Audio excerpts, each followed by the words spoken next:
El aire de la madrugada era una navaja fría que cortaba la quietud de la carretera. A las 3 de la mañana, el mundo se reducía al zumbido del motor de mi Kenworth, un gigante dormido a la orilla de una carretera solitaria en algún punto entre Querétaro y San Luis Potosí. El diésel olía a trabajo, a kilómetros devorados, a una vida entera gastada sobre el asfalto. Yo, Arturo, a mis 62 años, conocía cada vibración de mi tráiler como la palma de mi mano. Era mi casa, mi caparazón, el único testigo de mis pensamientos más profundos. La cabina, impregnada del aroma a café rancio y a la tapicería gastada, guardaba el eco de 1000 conversaciones conmigo mismo, el fantasma de risas pasadas y el peso de un silencio que se había instalado en mi alma hacía exactamente 5 años, 3 meses y 12 días. Un silencio con nombre de mujer, Sofía, mi hija. La noche era un pozo de tinta, salpicado por el brillo lejano de las estrellas que parecían tan frías y distantes como mis esperanzas. El sueño me había vencido hacía un par de horas, un sueño pesado, sin sueños, un simple caer en el vacío. Pero algo me despertó. No fue un ruido del motor, ni el paso de otro camión. Fue un sonido seco, rítmico, ajeno al lenguaje de la carretera. Toc, toc, toc. 3 golpes. Precisos, insistentes. Provenían de la puerta del copiloto. Mi primer instinto fue el de un animal viejo y cauteloso. El corazón, un tambor sordo en mi pecho, aceleró su ritmo. ¿Quién diablos golpea la puerta de un trailero en medio de la nada a estas horas? Las historias de asaltos, de federales corruptos, de almas en pena que vagan por las carreteras, desfilaron por mi mente en un segundo. Agarré la llave de cruz que siempre mantenía a mi lado. Su peso metálico era un consuelo frío y sólido en mi mano temblorosa. Me asomé con sigilo por la cortinilla que separaba la litera de los asientos.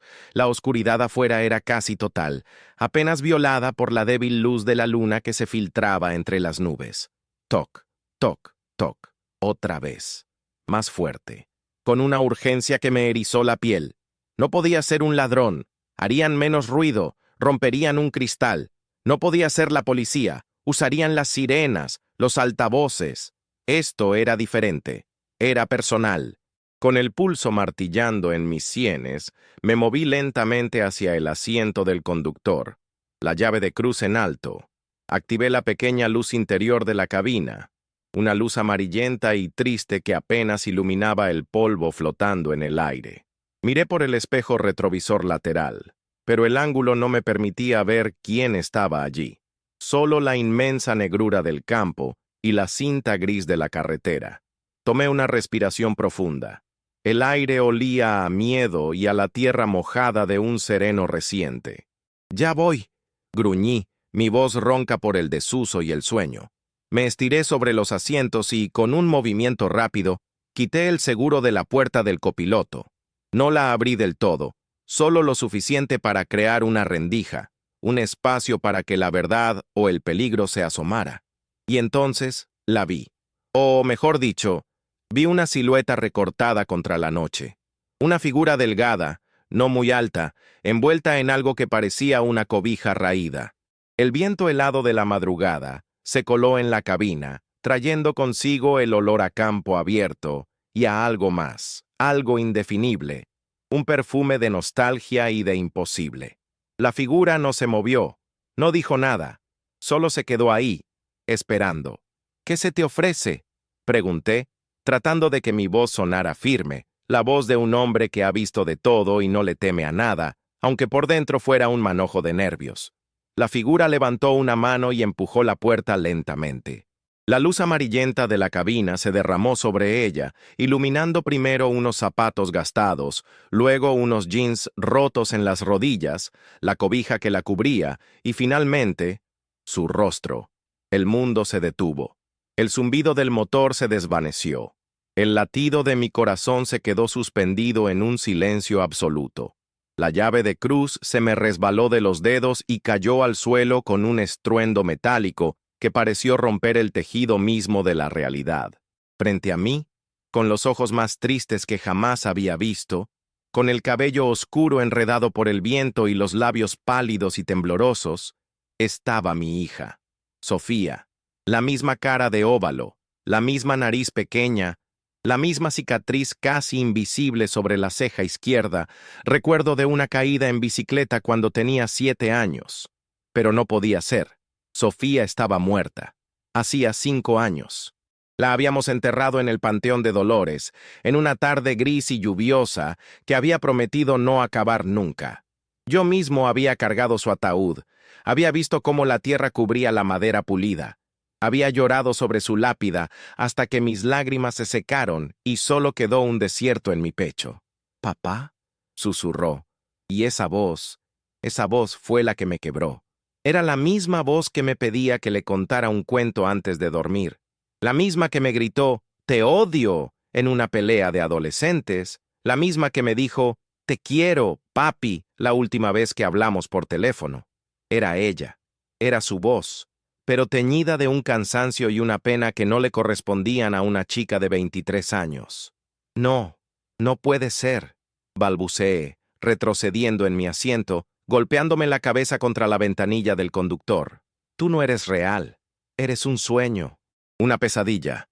Ella negó con la cabeza, y una lágrima solitaria rodó por su mejilla sucia. «Soy yo, papá. Por favor, tienes que ayudarme. Tienes que creerme». Se subió a la cabina, cerrando la puerta tras de sí, como si temiera que la noche se la tragara de nuevo. El interior del camión, mi santuario, de repente se sintió pequeño, sofocante, un escenario para la locura. Me quedé mirándola, estudiándola con la desesperación de un hombre que se ahoga. Era más delgada de lo que recordaba, casi esquelética. Había ojeras oscuras bajo sus ojos, que eran los mismos ojos de su madre, grandes y del color de la miel. Llevaba una pulsera de hilo en la muñeca, una que yo no reconocía. Olía a polvo, a miedo y a encierro. «¿Cómo?», fue lo único que pude articular. «¿Cómo es posible?». Ella se abrazó a sí misma, temblando, aunque no sabía si de frío o de terror. «Es una historia muy larga, papá, y muy difícil de creer, pero no estoy muerta. Nunca lo estuve». Las palabras flotaban en el aire denso de la cabina, chocando contra mi entendimiento, rebotando contra los muros de mi dolor. 5 años.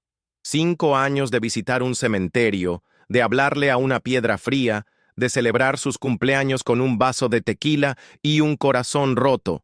5 años de sentirme culpable por no haber estado allí, por no haber respondido su última llamada porque estaba en medio de una maniobra complicada. 5 años de infierno. Y ahora, esta aparición, este fantasma de carne y hueso, me decía que todo había sido una mentira. Mi mente, una máquina lógica acostumbrada a calcular rutas, pesos y tiempos, se rebelaba. Buscaba una explicación racional. ¿Una impostora? ¿Alguien que se le parecía asombrosamente? Pero la cicatriz, la forma en que fruncía el ceño al concentrarse, eran detalles demasiado íntimos, demasiado suyos. «El funeral», dije, mi voz un hilo. «El ataúd, lo cargamos. Estaba cerrado, pero...». «No era yo, papá», me interrumpió, su voz ganando un poco de fuerza. «No sé a quién enterraron, pero no era yo. Todo fue un engaño, una trampa». La palabra trampa resonó en el silencio. Me acordé de Ricardo, mi ex yerno, el esposo de Sofía, el hombre perfecto, el empresario exitoso que la había deslumbrado. Siempre me pareció demasiado pulcro, demasiado encantador. Conducía un BMW último modelo y siempre vestía trajes a la medida, pero había algo en su mirada, una frialdad calculadora que nunca me gustó. Él fue quien nos dio la noticia. Un accidente de coche, un incendio terrible. El cuerpo, nos dijo, era irreconocible. Por eso el ataúd cerrado. Nos entregó sus pertenencias, incluyendo un delicado collar de perlas que yo le había regalado a Sofía en su 18º cumpleaños, un objeto que ella jamás se quitaba. Verlo en las manos de Ricardo, manchado de hollín, fue lo que finalmente me convenció de la horrible verdad. «¿Ricardo?», pregunté, y al ver el destello de odio puro en los ojos de mi hija, supe la respuesta. «Él lo hizo», confirmó ella, su voz temblando de rabia. Él me quitó todo, papá. Me encerró. Me hizo creer que todos me odiaban, que tú me habías abandonado. Me dijo que era mejor que el mundo me creyera muerta. Me pasé las manos por la cara. La barba de 3 días raspaba mi piel. Sentía que el suelo se abría bajo mis pies, que la carretera se convertía en un abismo.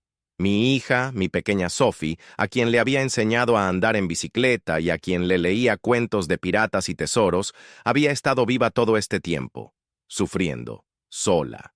Y yo, su padre, su protector, había estado llorando a un fantasma mientras ella me necesitaba. La culpa me golpeó con la fuerza de un tren de carga. Era un dolor físico, una presión en el pecho que me dificultaba respirar. ¿Dónde has estado?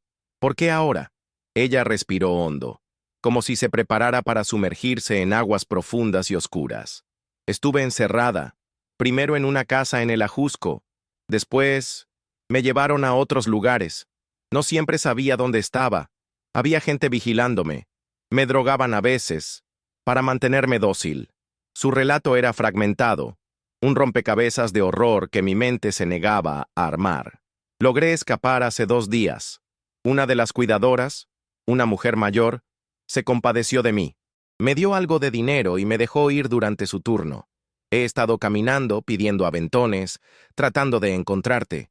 Me miró y en sus ojos vi una súplica desesperada. Sabía que estarías en la carretera. Sabía que nunca dejarías el camión. Es tu vida, eres tú. Y en esa simple frase sentí un destello de la vieja conexión, del lazo inquebrantable entre un padre y una hija. Ella me conocía. Sabía dónde encontrar mi alma, aunque mi cuerpo vagara por 1000 caminos. Me incliné hacia adelante, todavía incrédulo, todavía aterrorizado. Tomé su mano. Estaba helada, pero era real. Sentí los huesos bajo la piel, la textura de sus nudillos.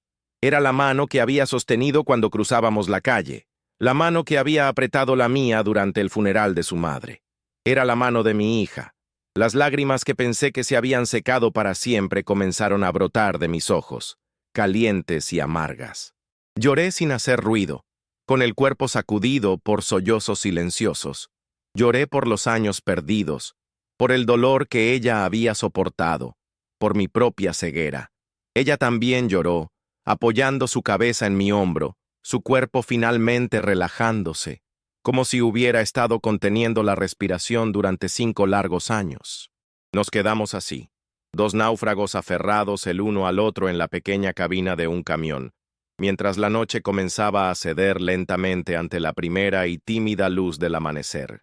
El mundo que yo conocía se había hecho añicos, pero en medio de las ruinas, algo increíble, algo imposible, había vuelto a nacer. Mi hija estaba viva, y el hombre que le había hecho esto, Ricardo, iba a pagar. No sabía cómo, no sabía cuándo, pero en el fondo de mi alma, una nueva determinación, fría y dura como el acero de mi camión, comenzaba a forjarse. La carretera ya no era solo mi trabajo, ahora era nuestro camino hacia la justicia, y yo iba a conducir hasta el fin del mundo, si era necesario. El abrazo se rompió tan lentamente como se había formado, dejando un vacío frío entre nosotros. La luz del alba, un gris pálido y deslavado, se filtraba por el parabrisas, dibujando con crueldad las líneas de cansancio y sufrimiento en el rostro de Sofía.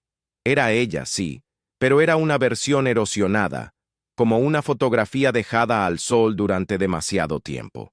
Los colores vibrantes de su juventud habían sido reemplazados por tonos ocres de una madurez forzada. La miré, y 1000 preguntas se agolpaban en mi garganta, luchando por salir. Pero las palabras se sentían torpes, insuficientes para abarcar el abismo de 5 años.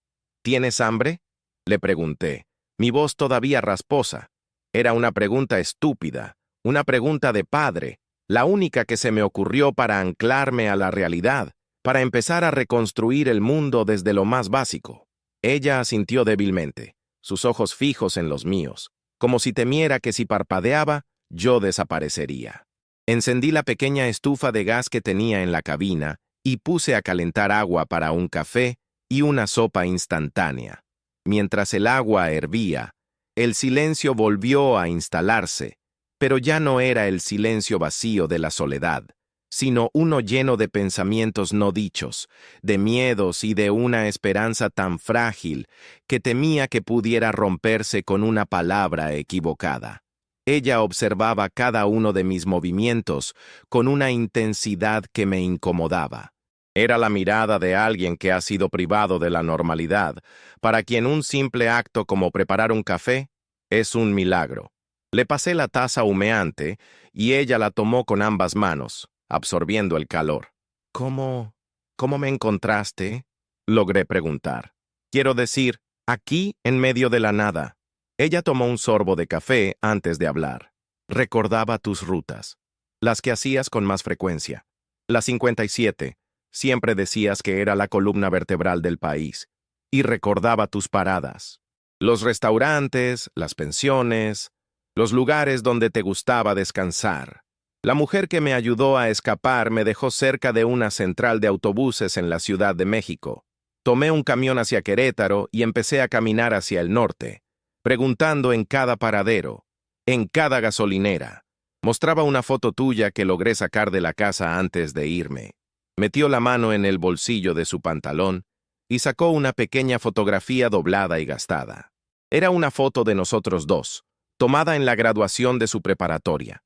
Yo vestía un traje que me quedaba apretado y ella sonreía, radiante, con su toga y birrete.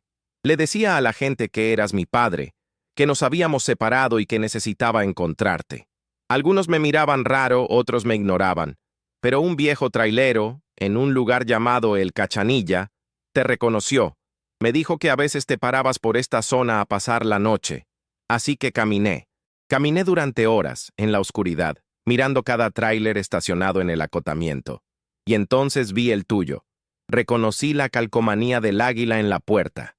Su historia era una odisea, un acto de fe y de una tenacidad que me llenó de orgullo y de un dolor aún más profundo. Había caminado a través de su propio infierno para encontrarme. ¿Y Ricardo? Pregunté, la rabia subiendo por mi garganta como bilis. ¿Él sabe que escapaste? Ella negó con la cabeza. No lo creo. La mujer, Elena, iba a arreglar las cosas para que pareciera que me había enfermado, que me había desmayado en mi cuarto. Le daría tiempo. Quizás un día, dos si tengo suerte. Pero me buscará, papá. Es un monstruo. Es obsesivo. No me dejará ir tan fácilmente. El nombre, Elena, quedó flotando en el aire. Una extraña en medio de esta pesadilla que se había apiadado de mi hija. Una luz en la oscuridad. Tenemos que irnos de aquí, dije, mi mente de camionero comenzando a funcionar de nuevo, a trazar planes, a evaluar riesgos. No podemos quedarnos parados. Somos un blanco fácil. Ella asintió, terminando su sopa con una rapidez que revelaba días de hambre. Mientras comía yo la observaba, buscando más rastros de la Sofía que recordaba. Recordé su risa, una cascada de alegría que llenaba la casa. Recordé su amor por los libros, cómo podía pasarse horas perdida en otros mundos. Recordé una conversación que tuvimos poco después de que empezó a salir con Ricardo. Estábamos en la cocina, y ella me hablaba de él con los ojos brillantes. Es tan ambicioso, papá. Tiene grandes planes. Quiere que viajemos, que vivamos en una casa enorme, con un chef privado. Dice que merezco lo mejor. Yo, en mi simpleza, me había alegrado por ella. Pensé que había encontrado a alguien que la cuidaría, que le daría una vida que yo, con mis manos callosas y mi cuenta bancaria modesta, nunca podría ofrecerle. Qué ciego había sido. Ricardo no le había ofrecido un sueño, sino una jaula de oro. Le había vendido una vida de lujo a cambio de su libertad. La herencia de su madre, un dinero que habíamos guardado con celo para su futuro, se había ido con él. Ricardo, con su labia y sus promesas, la había convencido de invertirlo todo en uno de sus negocios infalibles. Ahora entendía que todo había sido parte de su plan.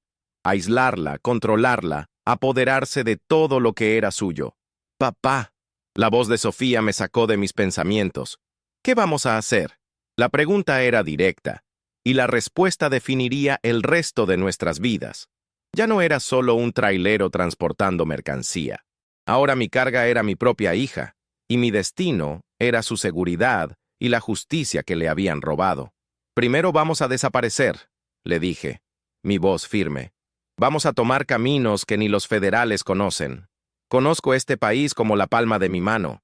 Hay lugares donde podemos escondernos, gente que me debe favores, gente de palabra. Pensé en Chucho, un viejo amigo en Zacatecas, un hombre rudo, de pocas palabras, pero leal como un perro viejo. Nos ayudaría. No haría preguntas. Y después, continué, mirándola a los ojos, vamos a juntar pruebas. Vamos a encontrar a esa mujer, Elena. Vamos a desmantelar cada mentira que Ricardo ha construido. Lo vamos a destruir, hija. Te lo juro por la memoria de tu madre. Por primera vez desde que había aparecido en mi puerta, vi un destello de algo más que miedo en sus ojos. Era esperanza. Una chispa de la vieja Sofía, la luchadora, la que nunca se rendía. Se puso de pie en el reducido espacio y comenzó a recoger las tazas. «Lavaré esto», dijo, como si fuera lo más normal del mundo, como si no acabara de regresar de entre los muertos. La vi moverse, y en sus gestos encontré un ritmo familiar, un eco de la vida que nos habían arrebatado. Encendí el motor del Kenworth, y su rugido familiar fue como una declaración de guerra. Metí la primera velocidad y el camión se incorporó lentamente a la carretera, dejando atrás el lugar donde la realidad se había roto y vuelto a empezar. El sol comenzaba a despuntar en el horizonte, tiñendo el cielo de colores naranjas y púrpuras. Era un nuevo día. Para el mundo, era solo un amanecer más. Para nosotros, era el primer día de nuestra venganza. El camino por delante era largo y peligroso, pero por primera vez en 5 años no estaba solo. Tenía a mi hija a mi lado, y un camión con el tanque lleno era todo lo que necesitaba. Nos adentramos en el corazón de México, evitando las autopistas principales y las casetas de cobro. Me movía por carreteras secundarias, por caminos de terracería que serpenteaban entre cerros y pueblos olvidados por el tiempo. Eran las venas de la tierra, rutas que solo los viejos camioneros y los locales conocían. Sofía dormitaba en el asiento del copiloto, envuelta en una de mis cobijas, su cuerpo finalmente cediendo al agotamiento de días de fuga y años de cautiverio. Verla dormir, con el rostro relajado y una expresión casi infantil, me partía el corazón. Cada kilómetro que avanzábamos era un kilómetro que la alejaba de su captor, pero también me daba tiempo para pensar. La magnitud de la maldad de Ricardo era algo que mi mente apenas podía procesar. Fingir la muerte de su propia esposa, enterrar a una desconocida, mentirle a toda una familia. ¿Por qué? ¿Por el dinero de la herencia de mi difunta esposa? Parecía una razón tan miserable, tan desproporcionada con la crueldad del acto. Tenía que haber algo más oscuro que aún no entendíamos. Recordé el día de la boda, una ceremonia fastuosa en un jardín en Cuernavaca. Ricardo había insistido en pagar todo, un gesto que en su momento me pareció de generosidad, pero que ahora veía como lo que era, una exhibición de poder, una forma de comprar a mi hija, de deslumbrarla con un mundo de lujos que ella no conocía. Los invitados, amigos de él en su mayoría, hablaban de inversiones, de viajes a Europa, de relojes caros. Recuerdo haber visto a una mujer con un bolso Chanel que probablemente costaba más de lo que yo ganaba en 6 meses. Me sentí fuera de lugar, un hombre simple en un mundo de apariencias. Sofía, sin embargo, parecía feliz. Ricardo la trataba como a una reina. Pero las jaulas, por más doradas que sean, siguen siendo jaulas. Él no la amaba, la poseía. Era un trofeo, una pieza más en su colección de objetos caros. Y cuando se cansó de ella, o cuando ella descubrió algo que no debía, decidió simplemente borrarla del mapa de la manera más cruel posible. Mi plan inmediato era llegar a la pequeña ranchería de Chucho, en las afueras de Fresnillo. Era un lugar aislado, perfecto para esconderse y pensar en nuestro siguiente movimiento. Necesitábamos información. Necesitábamos entender la posición de Ricardo, sus recursos, sus debilidades y, sobre todo, necesitábamos encontrar a Elena, la cuidadora. Ella era la clave. Su testimonio podría derribar todo el castillo de naipes de Ricardo, pero encontrarla sería como buscar una aguja en un pajar. Sofía solo sabía su primer nombre y que vivía en algún lugar de Nezahualcóyotl. Era un comienzo, pero uno muy vago. A media tarde, Sofía despertó. Se estiró y me miró con los ojos todavía nublados por el sueño. ¿Dónde estamos?, preguntó. En camino a un lugar seguro, respondí. La casa de un viejo amigo. Allí podremos descansar unos días y planear qué hacer. Le ofrecí una botella de agua y unas galletas. Comió en silencio, mirando el paisaje desértico pasar por la ventanilla. ¿Crees que nos esté buscando ya?, preguntó, su voz apenas un susurro. Probablemente, admití. Pero no sabe que estás conmigo. No sabe a dónde vas. Eso nos da una ventaja. Ricardo es un hombre de ciudad, de oficinas de lujo en Polanco y autos deportivos. Este es mi terreno. Aquí, las reglas las pongo yo. Traté de sonar más seguro de lo que me sentía. Ricardo era poderoso, tenía dinero e influencias. Yo solo tenía mi camión, mi conocimiento de las carreteras y una furia que ardía como un motor sobrecalentado. «Papá», dijo ella, girándose en su asiento para mirarme de frente. «Hay algo más que debo decirte, algo que descubrí mientras estaba encerrada». Se mordió el labio dudando. Ricardo no solo me engañó a mí, estaba metido en cosas muy sucias, lavado de dinero, fraudes. Usó mi nombre y el dinero de la herencia de mamá para abrir empresas fantasma. Por eso no podía dejarme ir. No era solo por el dinero, era porque yo sabía demasiado. Si yo hablaba, él no solo perdería su fortuna, iría a la cárcel por el resto de su vida. La revelación cayó en la cabina con el peso del plomo. Ahora todo tenía un sentido más siniestro. No era un crimen pasional ni de avaricia simple. Era el acto calculado de un criminal acorralado. Sofía no era solo una víctima, era un testigo. Y eso la hacía aún más valiosa y a la vez ponía su vida en un peligro mucho mayor. La conversación que siguió fue difícil. Sofía me contó fragmentos de conversaciones que había escuchado, nombres que había oído, documentos que había visto por accidente. Hablaba de transferencias a paraísos fiscales, de reuniones con gente de aspecto peligroso, de una vida de engaños que se ocultaba detrás de la fachada de éxito y lujo. Mientras la escuchaba, una idea comenzó a formarse en mi mente. Esto ya no era solo una cuestión de justicia familiar. Esto era más grande. Si podíamos probar lo que Sofía decía, no solo hundiríamos a Ricardo, sino que podríamos desmantelar toda su operación criminal. Pero para eso, necesitábamos más que el testimonio de una mujer a la que el mundo creía muerta.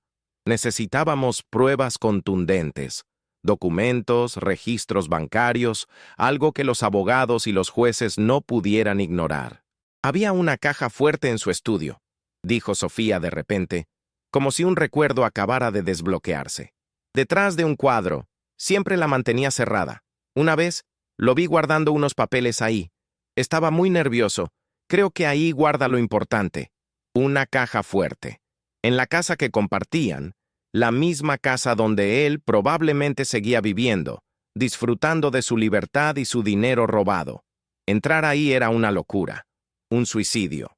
Pero la idea se quedó flotando entre nosotros, una posibilidad peligrosa y tentadora. Era la llave para recuperar no solo nuestra vida, sino también para asegurarnos de que Ricardo nunca más pudiera hacerle daño a nadie. La carretera se extendía frente a nosotros, un camino incierto hacia un destino desconocido. El sol de la tarde comenzaba a descender, pintando el cielo con los mismos colores del amanecer, como si el día fuera un ciclo de promesas y advertencias.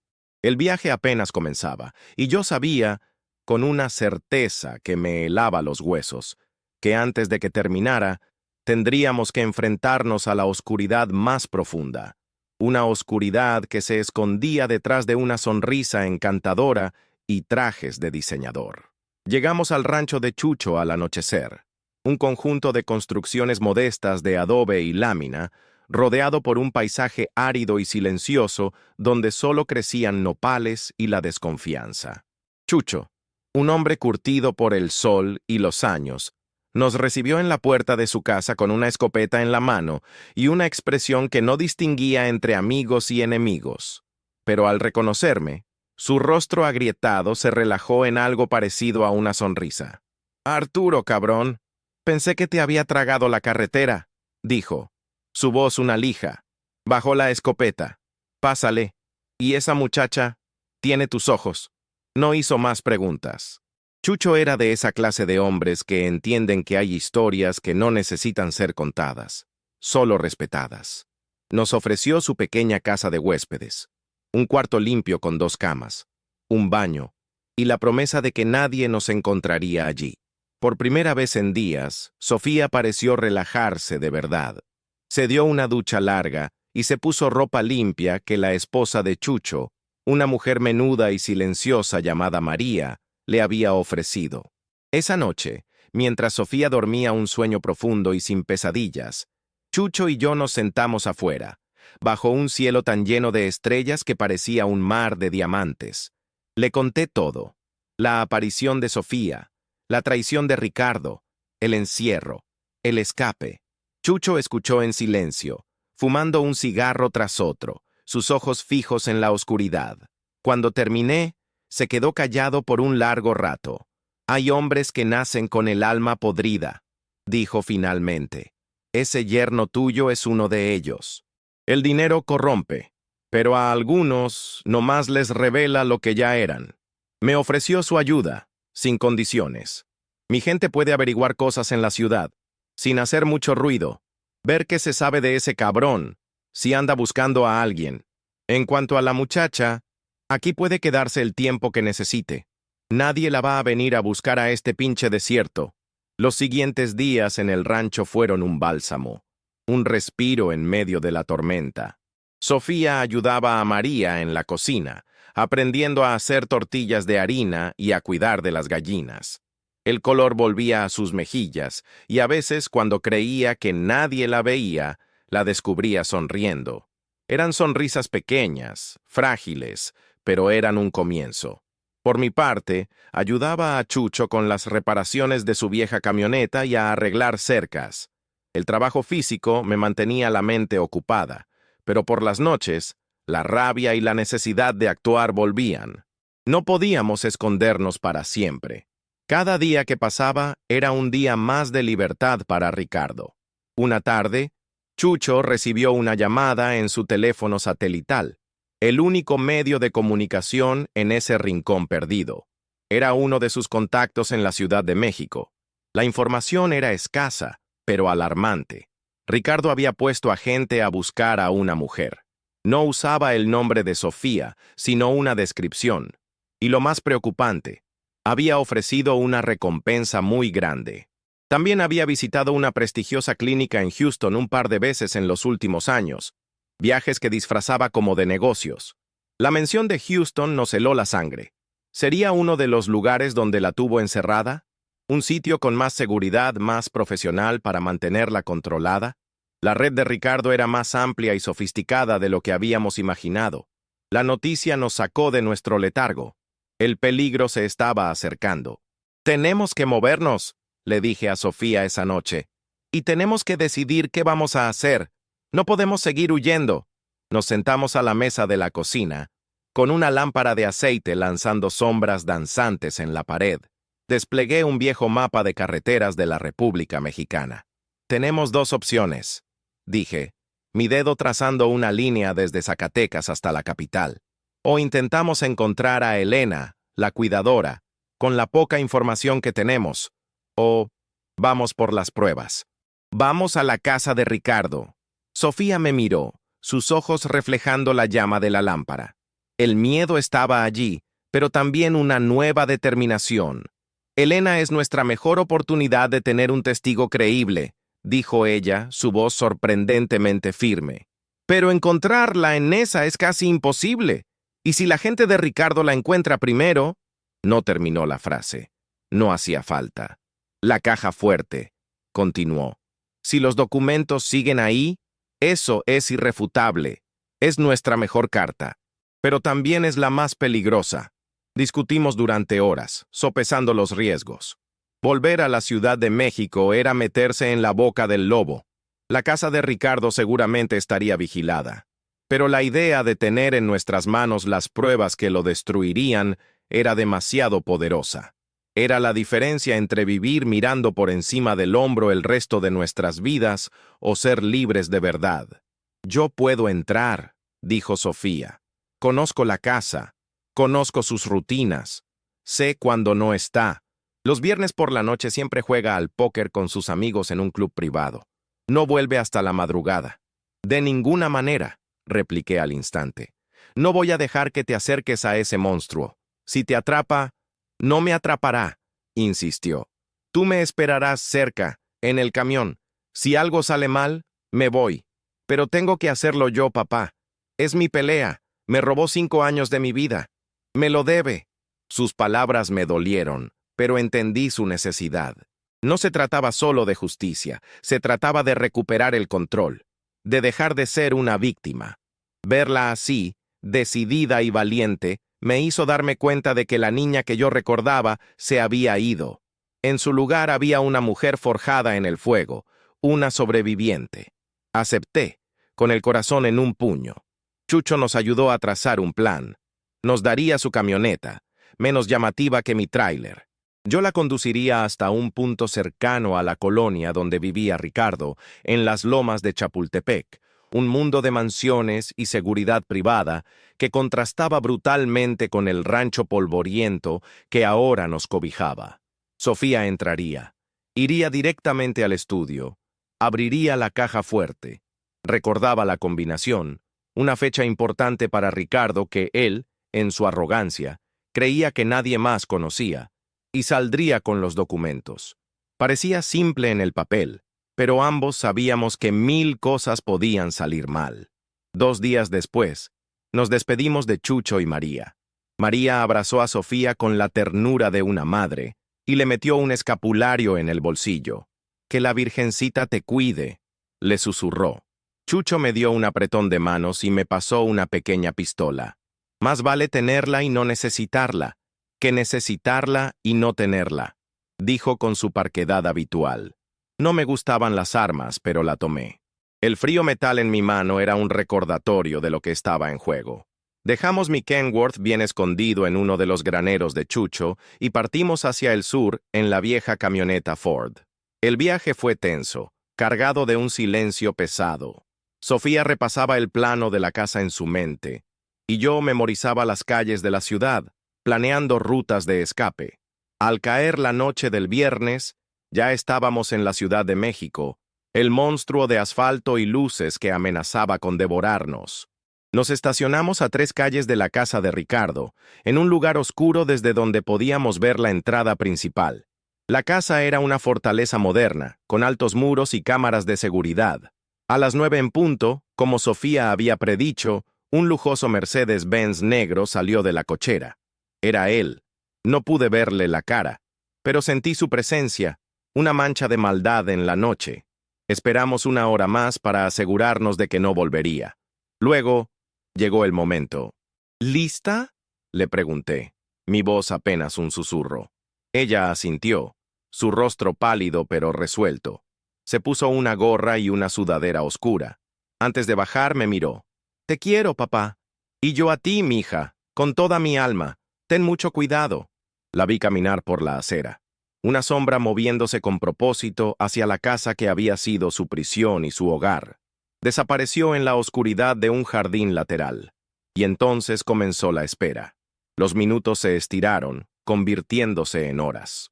Cada coche que pasaba, cada perro que ladraba, hacía que mi corazón diera un vuelco.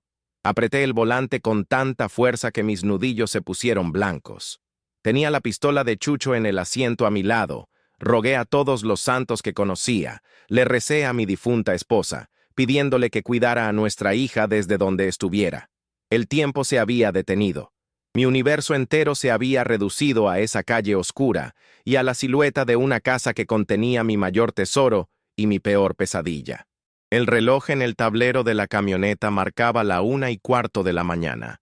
Habían pasado casi 3 horas desde que Sofía había entrado. 3 horas de un silencio que gritaba. La angustia era un nudo helado en mi estómago. Cada escenario posible, a cual más terrible, desfilaba por mi mente. ¿La habían atrapado? ¿Había una alarma silenciosa? ¿Ricardo había vuelto antes de tiempo?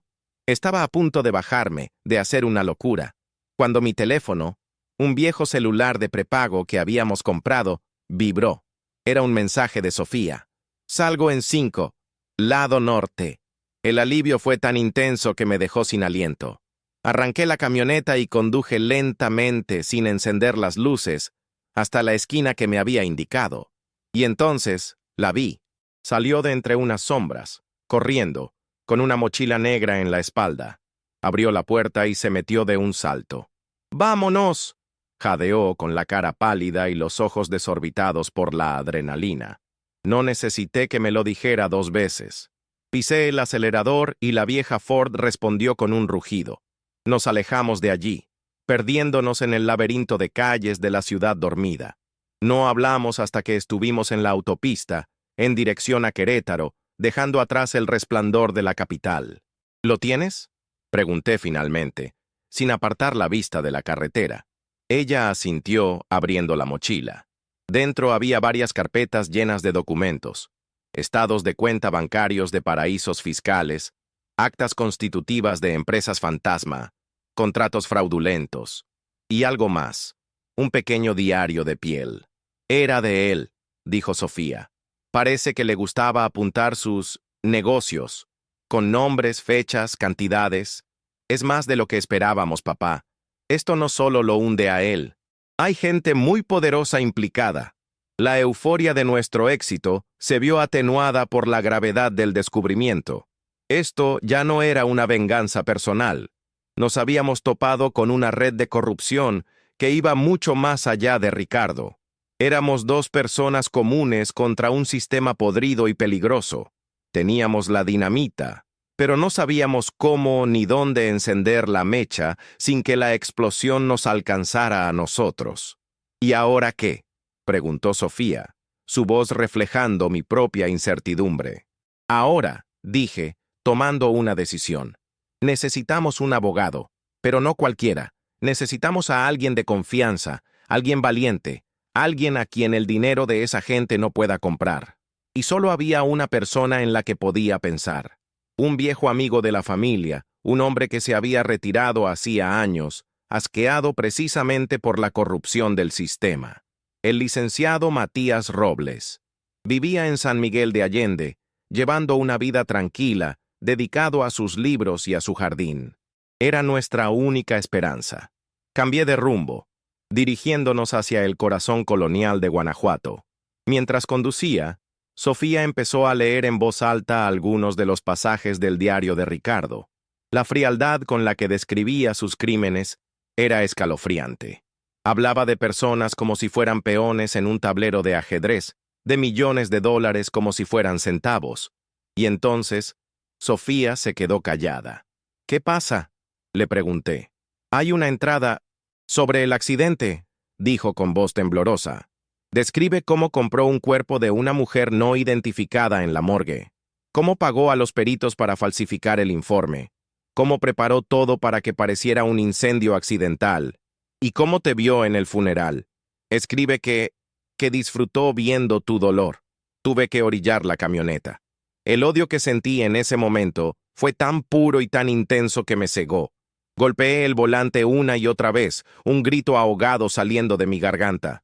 No era solo un criminal, era un sádico, un psicópata que se deleitaba con el sufrimiento ajeno.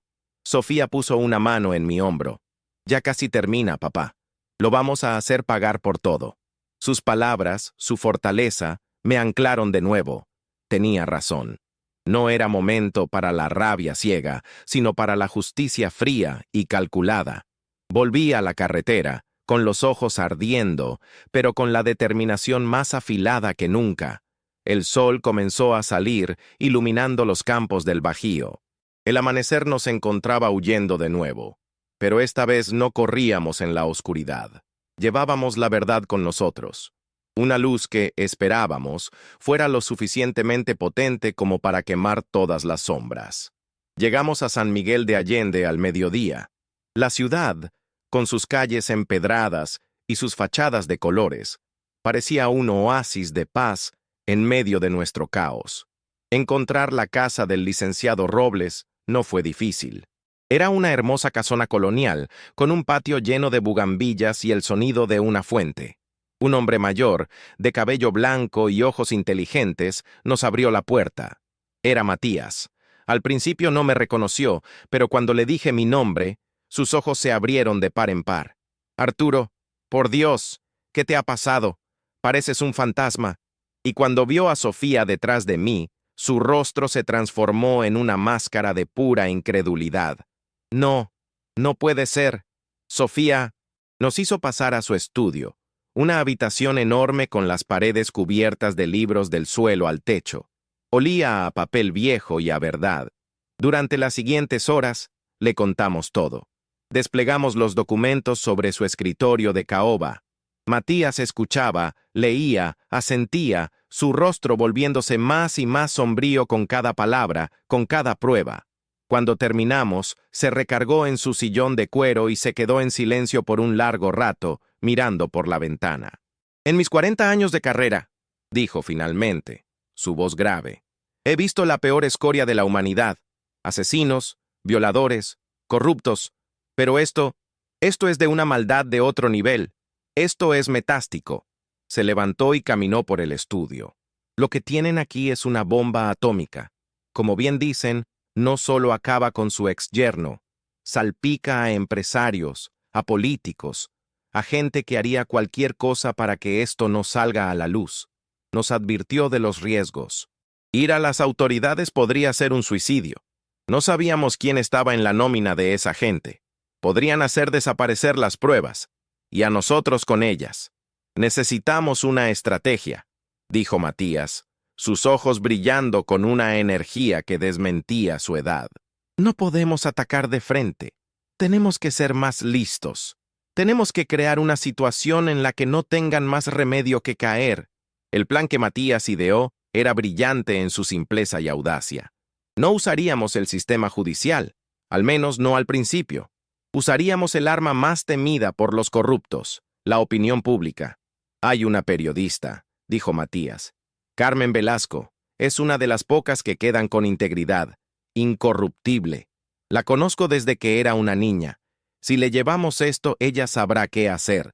Protegerá la información y la soltará en el momento justo, creando una tormenta mediática que ni el presidente podrá ignorar. El plan implicaba un riesgo enorme. Significaba confiar en una extraña, pero la convicción en la voz de Matías nos dio confianza. Él mismo se ofreció a contactarla y a preparar una reunión segura. Mientras tanto, nos quedaríamos con él. Mi casa es su casa, nos dijo. Aquí estarán seguros. Los días que pasamos en casa de Matías fueron de una calma tensa. Sofía pasaba horas en el jardín, leyendo, como si intentara recuperar el tiempo perdido entre las páginas de los libros. Yo ayudaba a Matías a organizar y a fotocopiar cada uno de los documentos, creando múltiples respaldos. Hablábamos mucho. Matías era un hombre sabio, y sus conversaciones eran como un bálsamo para mi alma atormentada. Me habló de la justicia, no como un concepto legal, sino como un equilibrio natural. El mal, Arturo, me dijo una tarde, es inherentemente estúpido. Se basa en la arrogancia, y la arrogancia siempre comete errores. La paciencia y la verdad son las armas de los justos. Sus palabras me dieron una nueva perspectiva. Me enseñaron a canalizar mi rabia, a convertirla de un fuego destructivo en un combustible para la acción inteligente. Finalmente, llegó el día de la reunión con Carmen Velasco. Matías la citó en una pequeña cafetería en el centro de la ciudad. Era una mujer de unos 50 años, de mirada penetrante y una energía que llenaba la habitación. No nos anduvimos con rodeos. Le contamos la historia y le mostramos las copias de los documentos. Ella las examinó con una concentración absoluta. No mostró sorpresa, ni miedo, solo una fría ira profesional. He estado investigando a algunos de estos nombres durante meses, dijo, su voz tranquila pero cortante.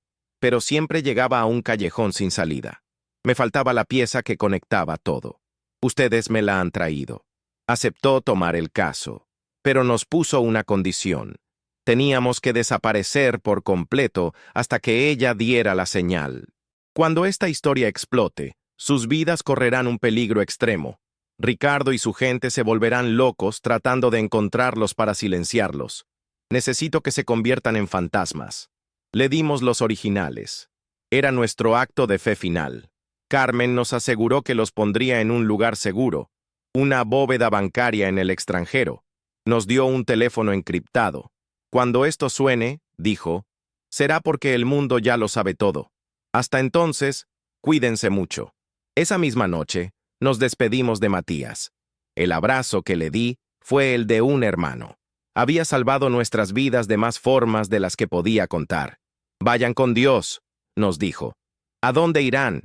Lo miré y sonreí por primera vez en mucho tiempo. A mi terreno, le respondí. A la carretera.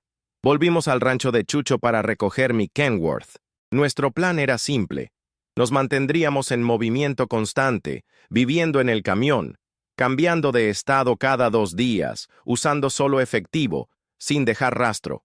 Nos convertiríamos en nómadas, en parte del paisaje anónimo de las carreteras de México.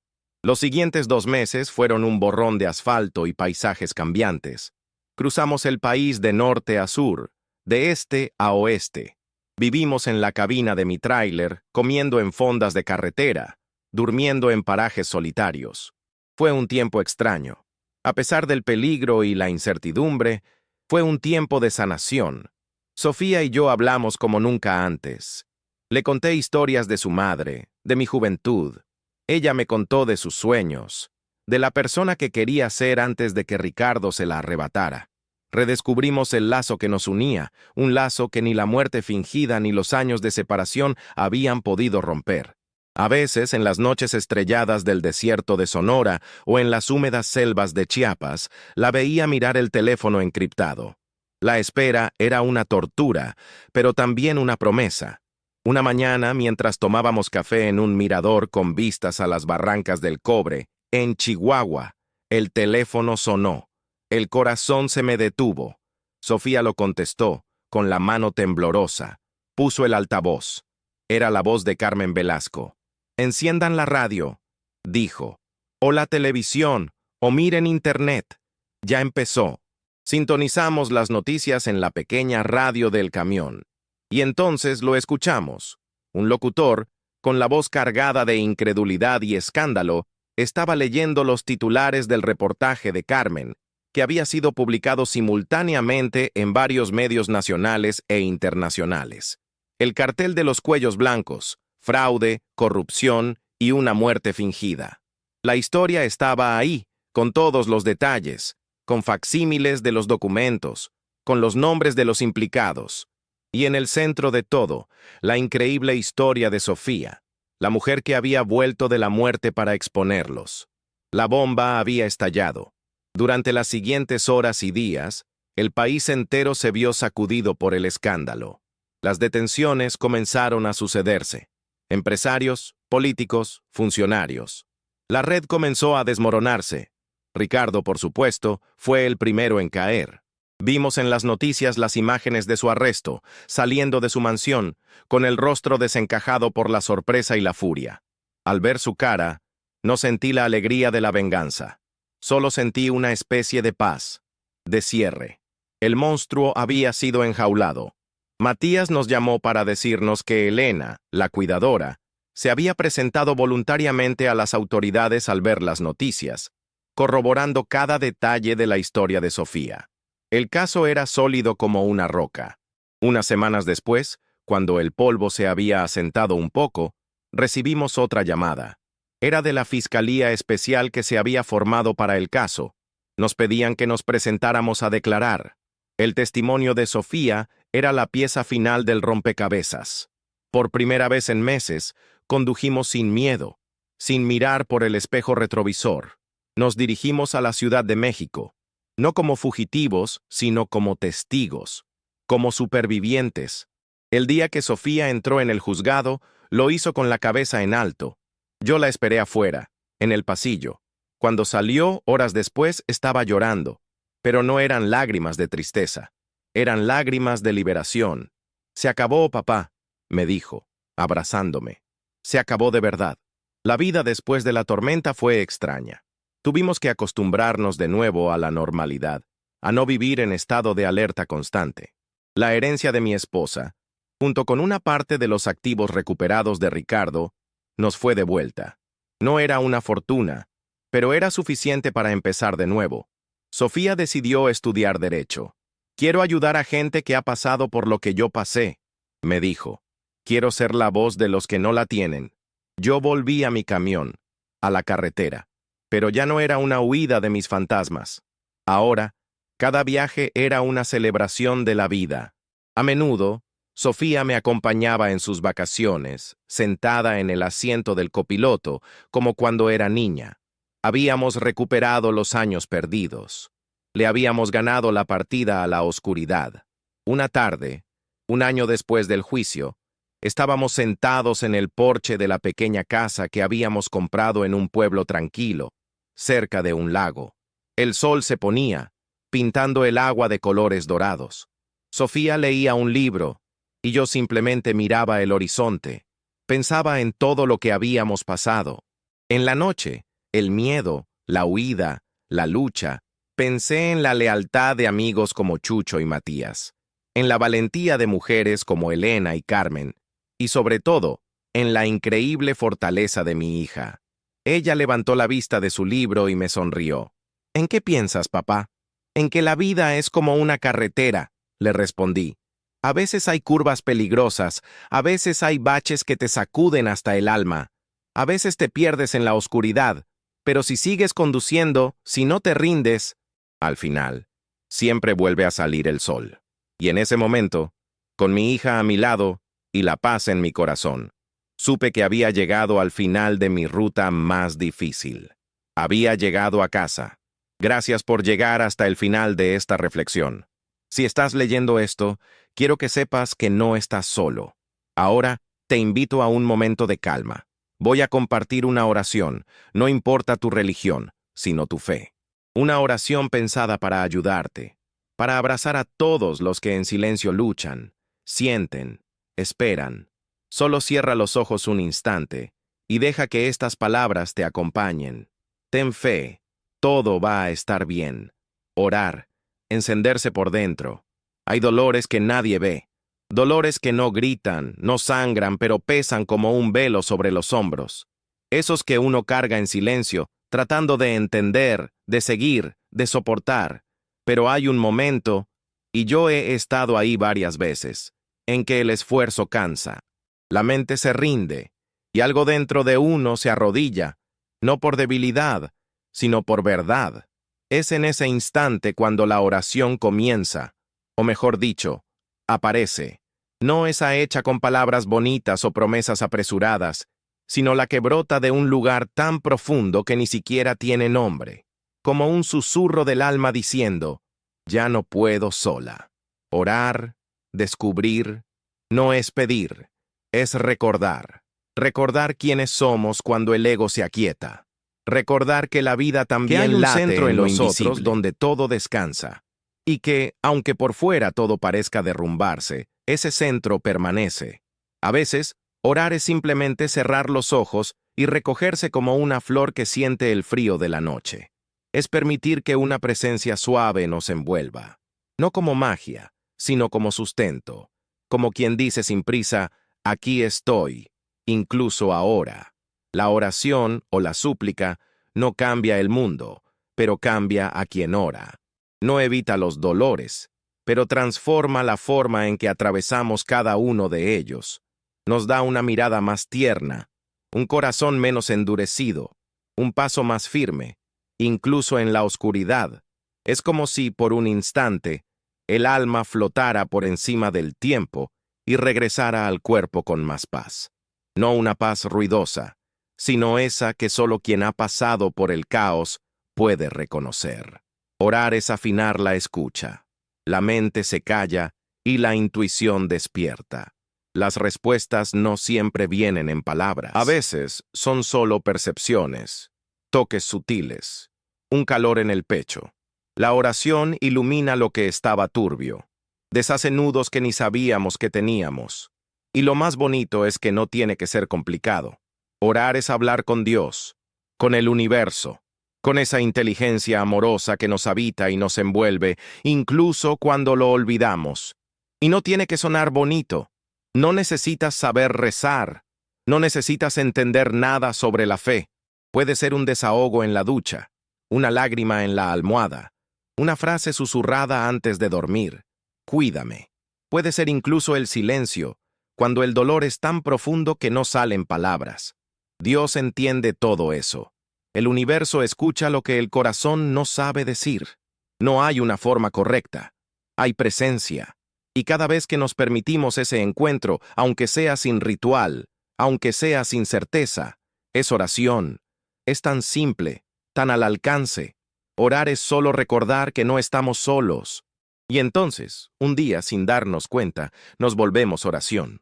La forma de caminar, de tocar, de callar, todo empieza a vibrar distinto. Ni siquiera hace falta decir nada. Solo estar ahí ya es oración viva. Y hasta en los días en que no logramos orar, y sí, hay días así, el alma sigue orando por nosotros. El espíritu no olvida de dónde viene. Al final, orar es eso, encenderse por dentro, y dejar que esa luz nos guíe, incluso cuando no sabemos el camino. Gracias por acompañarme en este viaje. Si esta historia te tocó el corazón, por favor, déjame un comentario, y sigue nuestro canal para más relatos como este. Me ayuda muchísimo a seguir creando. Cuéntame, ¿qué te gustaría que contara la próxima vez? ¿Hay algún tema o alguna historia que te gustaría escuchar? Y dime, ¿desde qué parte del mundo me estás leyendo?